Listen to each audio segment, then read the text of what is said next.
Hello, everyone. Welcome back to your favorite troubleshooting channel, Fix Netflix YouTube channel.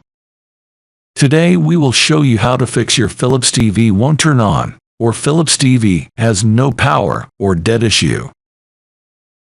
Before starting your TV repair, please make sure that you have tested the electrolytic capacitors first. If you stay with us all the way to the end of this video and try each of these methods, and there is very high probability that this problem will be solved for you. Step 1. Find the bad capacitors on PSU board. Open the TV rear cover. Look at the PSU board.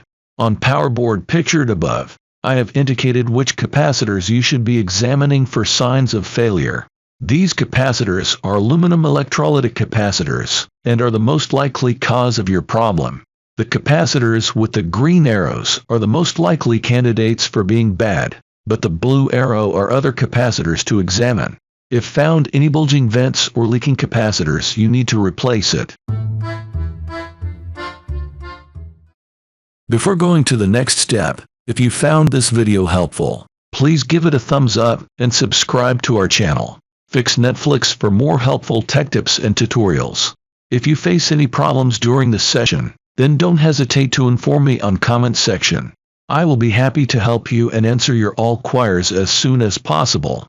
So, let's start it. Step 2. Check the main fuse. If cannot found any burn component on it, checking the F101 main fuse is okay or not. Step 3. Check output voltage.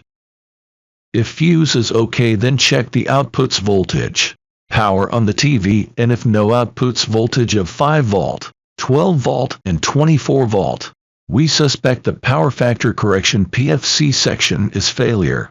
Measure the voltage of big filter capacitor is only 302 volt, instead of 380 volt. That's mean their PFC section is not working. Step 4. Replace SMD on PFC circuit. So, power off TV and using the multimeter testing the PFC circuit components and found that Q108, Q109 and Q110 all are 2 Tesla, marking code SMD all are gone. So, using the 2A SMD as a replacement and the TV is working properly. Actually, this is a common fault in this PSU board.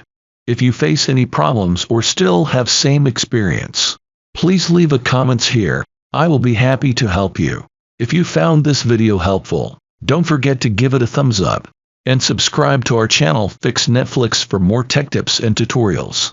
If you have any questions or need further assistance, feel free to leave a comment below. Thanks for watching this video, and we will see you in the next video.